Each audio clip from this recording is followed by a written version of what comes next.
Odette Stanhope did not cry. She stood in the hallway outside her husband's study, with one hand resting against the wallpaper. Pale blue damask. She had chosen it herself the summer after their wedding, and she listened until the last of it was said. Then she walked back to her room with the same careful pace she used when crossing ice. She had heard him clearly. Ramsay had not bothered to lower his voice, because it had not occurred to him that she might be in that hallway. She was always in the sitting room at this hour, or in the kitchen consulting with Mrs. Drew about the week's menus.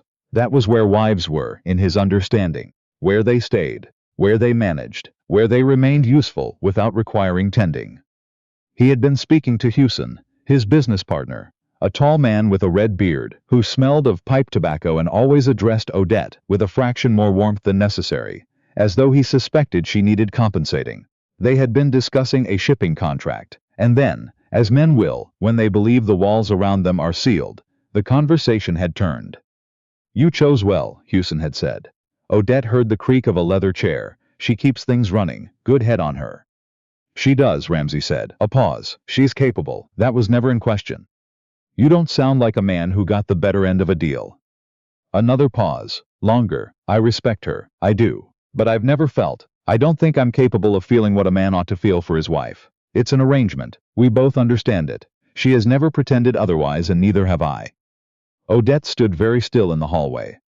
She had known this. She had told herself she knew this, had constructed an entire interior architecture around knowing it, that Ramsay was decent and reliable and would never embarrass her, and that she had made a rational choice under circumstances that did not leave much room for anything else. Her father had been ill. The house in Providence had needed selling. Her aunt had presented Ramsay Stanhope as a practical solution, and Odette had been 25 and clear-eyed enough to recognize a practical solution when one was offered. She had not been in love with him.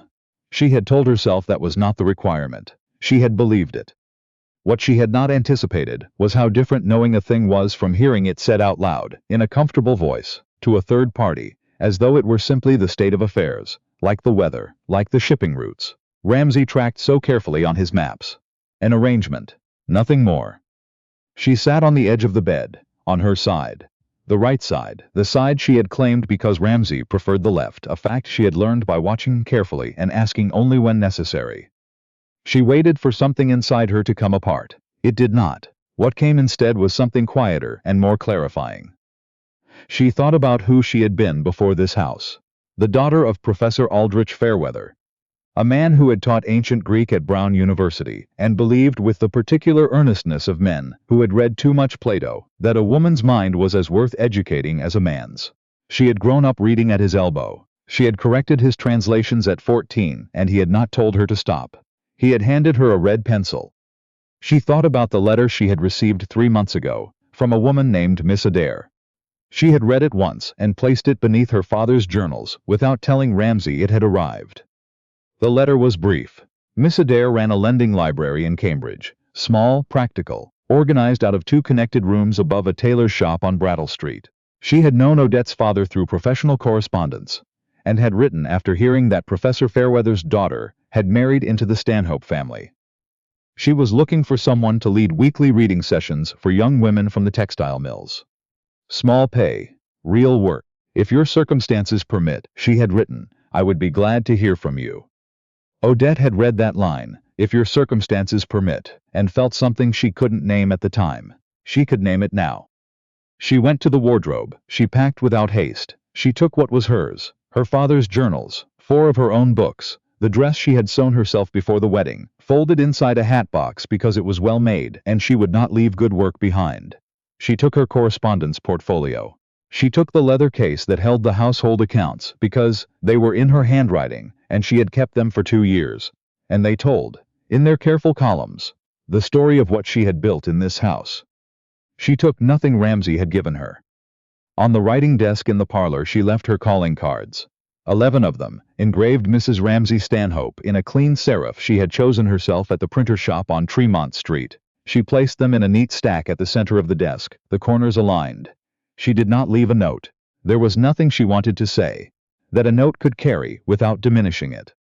She left before 7 in the morning. The house was quiet. Mrs. Drew had not yet arrived. Ramsay was still asleep. She took the horsecars to Cambridge and did not look back. Miss Adair opened the door herself. She was perhaps 60, small and upright, with gray hair and the kind of gaze that came from decades of reading faces alongside pages. She looked at Odette, at the portmanteau, the hatbox, the composed expression, for a long moment.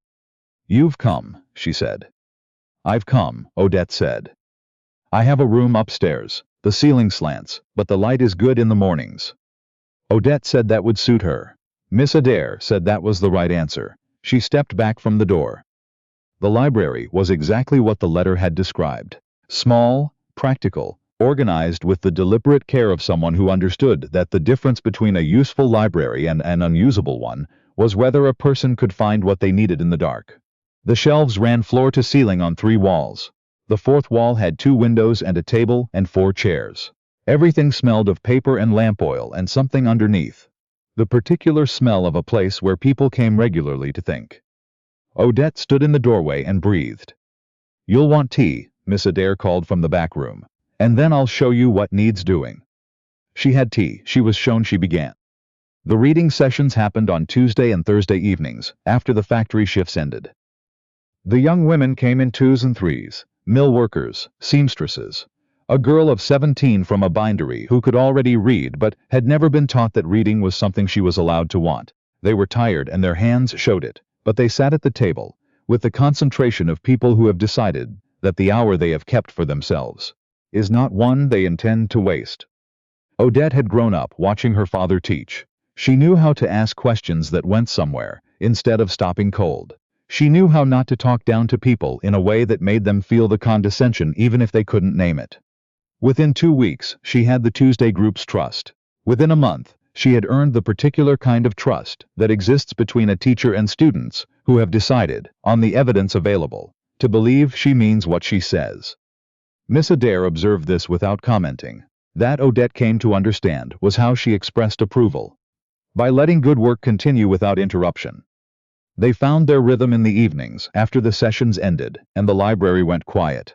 Miss Adair would brew a second pot and they would work in companionable silence. Miss Adair at her cataloging, Odette at her reading plans. On the 4th evening, Miss Adair looked up from her ledger and said, simply, "Do you want to tell me what happened?" "I heard something I already knew," Odette said. "That's all." "That is not usually all." "No," Odette said, "it isn't." She told her then, not everything, but the shape of it, her father, the arrangement. The house on Beacon Hill, with its pale blue damask wallpaper, and its well-kept accounts and its absence of anything that had ever felt entirely like hers. Miss Adair listened without interrupting.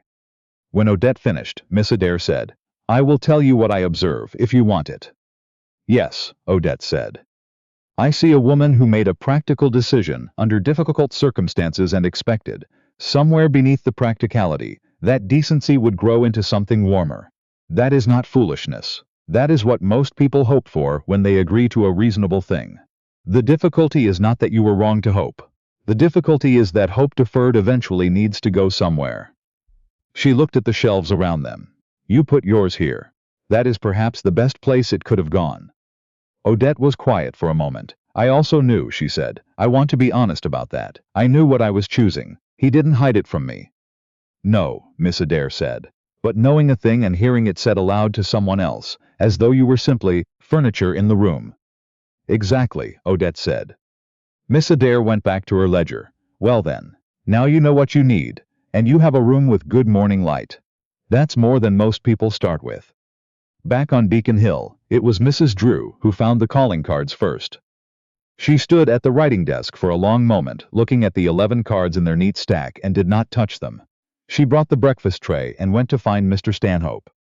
Ramsay read the situation correctly, which said something about him.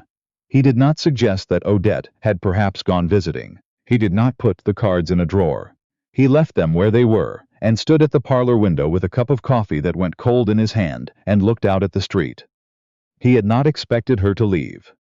That was itself, he understood, the entire shape of the problem. He had believed their arrangement was mutual in a way that required no examination. He had looked at capable, organized Odette, and seen a woman suited to a practical marriage, and had missed entirely that her quiet was not indifference, but attention. That a woman who noticed everything and said only what was necessary was not without inner life. She had an inner life so carefully maintained that he had walked through it for 2 years without recognizing it as a life at all.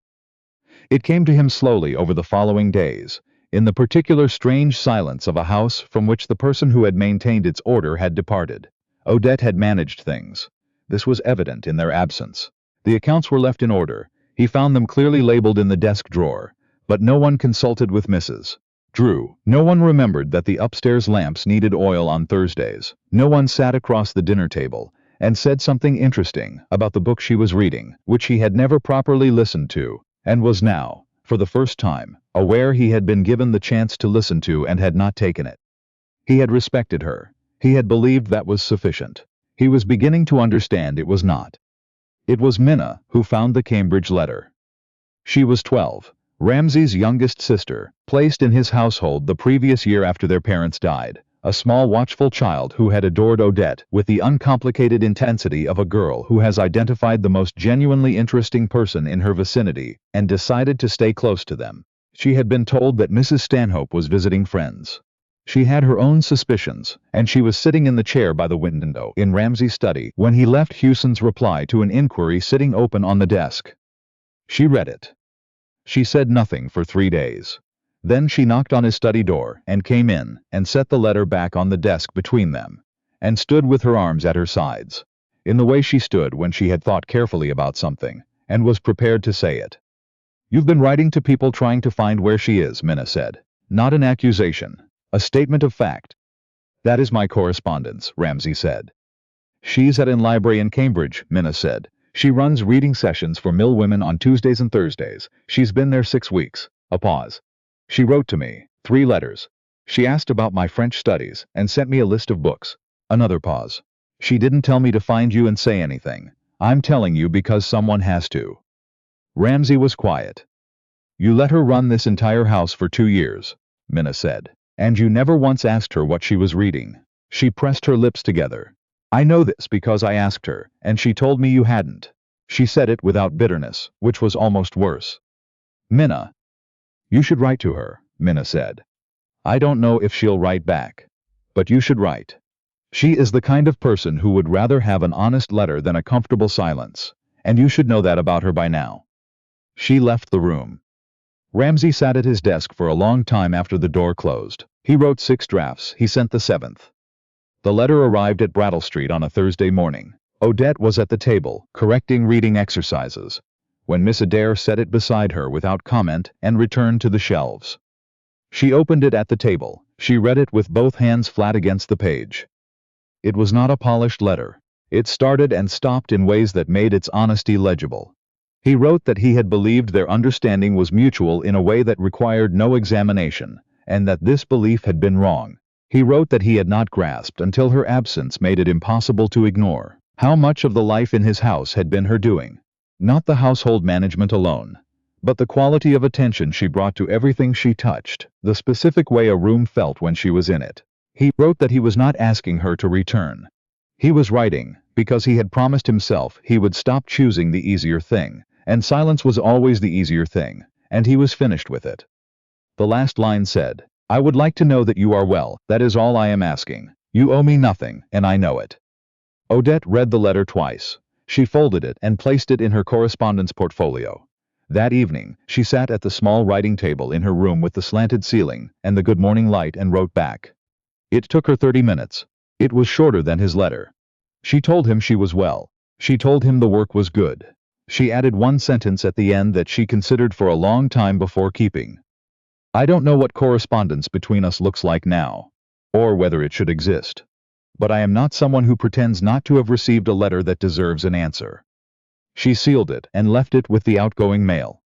The letters became a rhythm. He told her small things, observations he had kept interior his whole life, because it had not occurred to him that anyone wanted them.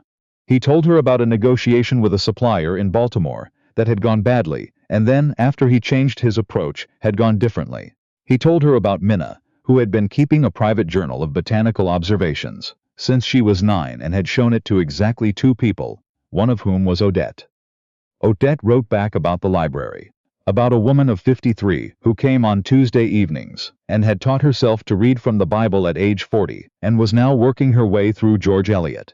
About the problem of sourcing good reference materials for women who needed practical knowledge, medicine, household law, the kind of organized information that had always been available to men at the right clubs, and was available to no one else, unless someone made it accessible deliberately.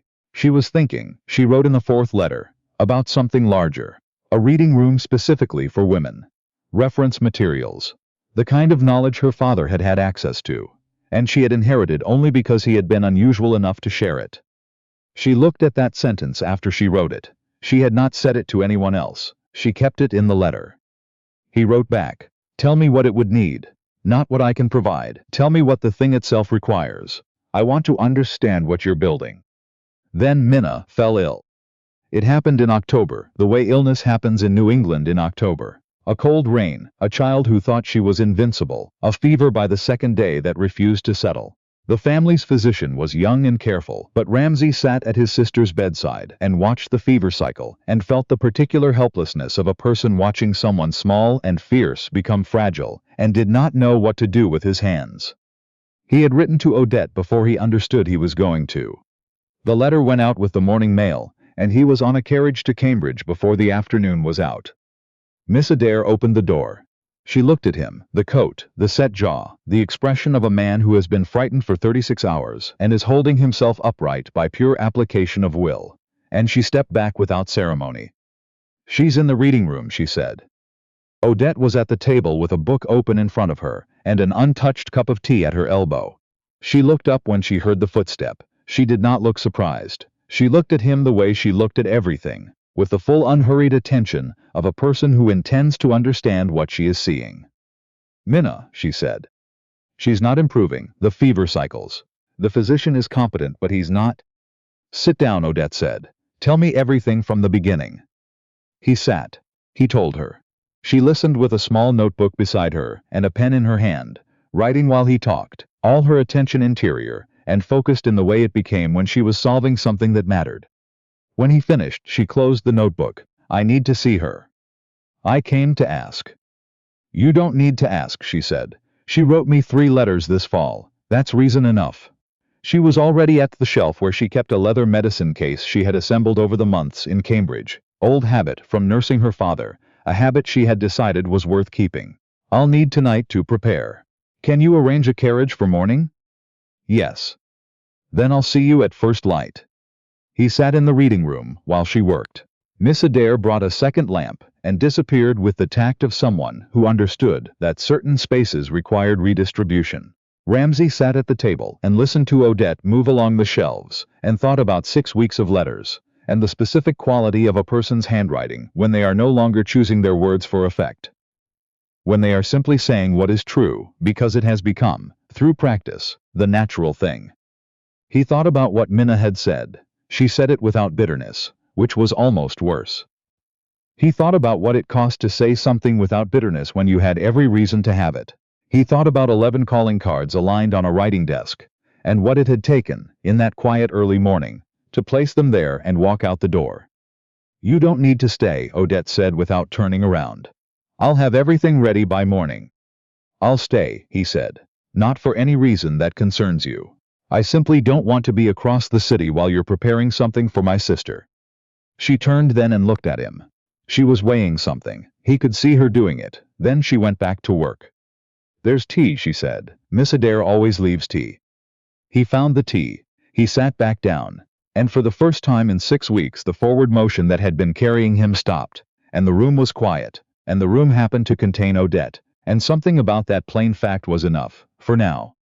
She spent 4 days with Minna. She worked the way she had worked at her father's bedside, methodically, without drama, with the specific patience of a woman who understood that illness was not a crisis to be managed but a process to be accompanied. The fever broke on the 3rd day. Minna, well enough to sit up, looked at Odette with the expression of a child who has believed in something against the available evidence and been proved right. "You came," Minna said. "You wrote me 3 letters this fall," Odette said. "The least I could do." She did not stay at Beacon Hill after Minna was out of danger. She had a library and a Tuesday session, and a woman halfway through Middlemarch who did not need to be abandoned. But before she left, she sat in the garden with Ramsay in the October afternoon and said what needed saying.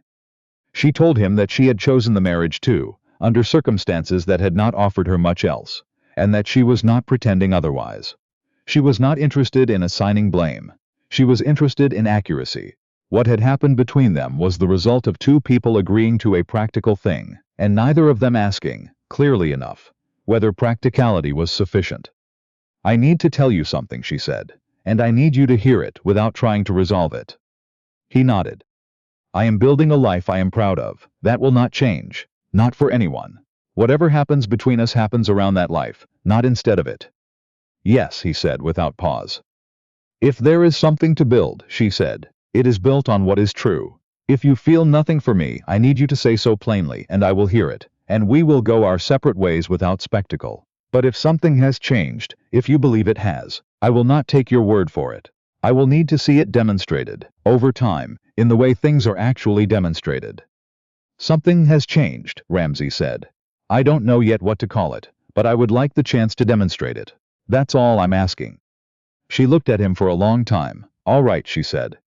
She went back to Cambridge. He wrote 3 times that winter. She wrote back every time. The letters were different from the autumn letters. Less managed, more willing to say things before they had been fully decided. In December, he wrote to her about a conversation he had with Hewson, in which he said, out loud, that he had handled his marriage with the same unsentimental efficiency he brought to shipping contracts. Hewson had said nothing, which was the appropriate response. The saying of it had mattered anyway. She wrote back about the reading room. In January, she brought him the prospectus herself. Ramsay had written that he would be in Cambridge on business and had not said he would stop at Brattle Street, which left the decision to her. She decided. She walked into the library and placed the prospectus on the table between them. "This is what I'm building," she said. "I need a proper building. I need reference materials women in this city have never been able to access. I need it to be free or very nearly free, because the women who need it most are the ones who cannot pay." She met his eyes. "I am not telling you this because I need your money. I am telling you because I can show you what I'm building without worrying. You will mistake it for something I need saving from. I don't need saving." "I know," he said. "I need a partner," she said. "Someone who can look at this and see something worth investing in because it matters. Not because of any other reason." He picked up the prospectus. He read it with the attention he gave to contracts that required his full consideration. When he finished, he set it down. "The building on Ellery Street is available," he said. "I passed it this morning. It's large enough. I'll find out the price, not as a gift, as an investment in writing, with terms, your library, your decisions, your name on the front of it." He held her gaze. "I have money sitting in accounts. This is better commerce." She looked at him for a long moment. "You haven't even seen the building," she said.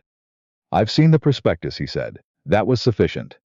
The quiet between them had a different quality than before. It was the quality of something that has been building for a long time and has finally found its level. "There is one more thing," she said. "Name it." "I am not in love with you," she said. "I want to say that plainly, because I have learned that plain language saves time. I don't know yet what I feel, but I know that what you have done this winter, the letters, the way you came to Cambridge, the way you sat in that chair all night without making it about you, that is not nothing. It is evidence. I treat evidence seriously." She held his gaze. "I am prepared to continue gathering it, if you are prepared to continue providing it, and if we are both honest about what we are doing." "We are both honest," he said, "about what we are doing." She held out her hand. Not the gesture of a woman expecting to be escorted. An ordinary handshake, the kind exchanged between two people who have agreed to the terms of a serious undertaking. He took it. In March, the Fairweather Reading Room opened on Ellery Street in Cambridge. Her name, her idea. The building funded by a private investor, whose name did not appear on the sign. Miss Adair came for the opening and stood in the entrance with her hands folded, and looked at the shelves and said nothing. Which was how she communicated the things she meant most. Minicombe came too, in a new coat she had chosen herself. She walked along the shelves with her head tilted, reading spines. And when she reached the natural history section, she turned and found Odette across the room and gave her a look of pure and uncomplicated satisfaction, the kind that requires no words at all. Ramsay stood near the door. He did not take up too much space. He had been practicing that, being present without crowding, and it was its own kind of skill, one he had underestimated before he needed it. Odette was explaining the catalog system to the first 6 women who had come to use the reading room. She was patient and specific, and she did not talk past them or above them. She told them plainly where to find what they needed, and what to do if they couldn't find it, and then she said what she had decided to say at the opening of every session she would ever run in this room. That the library was theirs. The hours were the hours. The materials were the materials. They owed no one any explanation for wanting what was here. Ramsay watched her work. He thought about what Minna had told him in September. She is the kind of person who would rather have an honest letter than a comfortable silence. He thought about what it had cost him not to know that until it was very nearly too late. He thought about how he was different than he had been in August. Not dramatically, not all at once, but in the accumulation of specific and particular things. The way character actually changes, if it changes at all. He was not finished changing. He knew that. Proof was what the next year was for, and the year after that. Odette caught his eye across the room. She held it for a moment, steady, assessing, with the full and unhurried attention she gave to everything she had decided was worth attending to. Then she went back to her work. Outside on Ellery Street, the March wind was still cold. The horse cars ran. The city went about its business without ceremony. Inside, the Fairweather reading room opened its doors to the morning, and Odette stood in the place she had built with own 2 careful hands, doing the work she had chosen, on every term she had required, and it was, at last and entirely, enough.